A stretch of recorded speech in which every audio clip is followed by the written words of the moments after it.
আসসালামু আলাইকুম ভিউয়ার্স, বাংলাদেশের রেস্টুরেন্ট স্টাইলে ক্যাশনাট সালাদ আজকে আমি বাসায় বানিয়ে দেখাবো খুব সহজে। চলুন দেখে নিই কী কী লাগছে। এখানে লাগবে আমার চিকেন। এখানে আমি চিকেন ধুয়ে পরিষ্কার করে নিয়েছি। এরপর নিয়েছি চিংড়ি মাছ। এরপর আমি দিয়ে দিব রসুন বাটা। এখানে আমি হাফ চামচ রসুন বাটা ব্যবহার করেছি। এরপর দিয়ে দিব আদা বাটা ব্যবহার করছি হাফ চামচ থেকে একটু বেশি। এরপর দিয়ে দিলাম 1 চামচ মরিচের গুঁড়া। এরপর দিয়ে দিলাম স্বাদ অনুযায়ী লবণ, দিয়ে দিলাম গোলমরিচের গুঁড়া, দিয়ে দিলাম সামান্য একটু সস। এখানে আমি সয়া সস ব্যবহার করেছি, দিয়েছি একটি ডিম। এখানে আমি ছোটো সাইজের একটি ডিম ব্যবহার করেছি। আপনি ডিমটা যদি বড় হয়ে থাকে তাহলে অর্ধেক ডিম ব্যবহার করবেন। এরপর আমি দিয়ে দিলাম লেবুর রস ও 3 টেবিল চামচ কর্নফ্লাওয়ার। এখন আমি সব কিছু হাত দিয়ে ভালো করে মাখিয়ে নিচ্ছি। আমার সব কিছু ভালো করে মাখানো হয়ে গেছে। একটি পাত্রে আমি পরিমাণ মতো তেল দিয়ে নিলাম। এরপর তেল গরম হলে দিয়ে দিব মাংসগুলো, আমি যেগুলো আগে থেকে ম্যারিনেট করে রেখেছিলাম সব কিছু আমি দিয়ে নিয়েছি। এরপর আমি মিডিয়াম আঁচে ভালো করে ভেজে নিচ্ছি। এপিট ওপিট করে ভালো করে ভেজে নেবেন। চিকেনকে আমি গোল্ডেন ব্রাউন করে ভেজে নিয়েছি। চিকেনকে বেশি ভাজা যাবে না, তাহলে চিকেনের জুসিনেসটা থাকবে না আর খেতেও তখন আর ভালো লাগবে না। চলুন এখন আমরা বাদামগুলো ভেজে নিই। এখন আমি তেলের মধ্যে বাদামগুলো দিয়ে নিচ্ছি। আমি এই বাদামগুলো একটু ব্রাউন করে ভেজে নিব। এরপর দিয়ে দিব গাজর। যেহেতু একটু শক্ত টাইপের সবজি, সেজন্য গাজরটাকে আমি আগেই দিয়ে নিচ্ছি। এরপর দিয়ে নিচ্ছি ক্যাপসিকাম এবং পেঁয়াজ। এখানে চুলা হিটটা হাই রাখতে হবে, না হলে সবজি থেকে পানি ছেড়ে দিবে।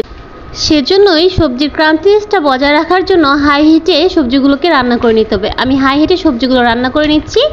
এরপর আমি দিয়ে নিচ্ছি টমেটো। যেহেতু একটু সফট টাইপের সবজি, সেজন্য আমি টমেটোটা একটু পরে দিয়ে নিলাম। এখন আমি সবজিগুলো আবারও চামচের সাহায্যে ভালো করে ভেজে নিচ্ছি। এরপর আমি দিয়ে দিব চিকেন। আগে থেকে যে ভেজে রেখেছিলাম চিকেনগুলো, সেগুলো আমি দিয়ে নিলাম। এরপর আমি চামচের সাহায্যে আবারও সব কিছু ভালো করে ভেজে নিচ্ছি। এরপর আমি দিয়ে দিব টমেটো সস। এখানে আমি টমেটো সস আর কেচাপ দুইটাই ব্যবহার করেছি। আপনারা চাইলে এখানে চিলি সসও ব্যবহার করতে পারেন। আমি সসগুলো দিয়ে নিচ্ছি। সসগুলো দেওয়া হয়ে গেলে আমি আবারও চামচের সাহায্যে সব কিছু ভালো করে মিশিয়ে নিব। আমি সব কিছু ভালো করে মিশিয়ে নিচ্ছি। আরও কিছুক্ষণ সময় নিয়ে আমি সবজিগুলো ভেজে নিচ্ছি। সবজিগুলো ভাজা হয়ে গেলে এরপর আমি দিয়ে দিব শসাটা আমি পরে ব্যবহার করেছি, কারণ শসা থেকে পানি ছাড়ে, এই জন্য আমি শসাটা পরে ব্যবহার করেছি। যদি শসা আগে ব্যবহার করেন তাহলে সবজির ক্রাঞ্চিনেসটাও থাকবে না আর সবজিটা খেতে ভালোও লাগবে না। সেজন্য আমি চুলা বন্ধ করে শসাটা দিয়ে নিচ্ছি।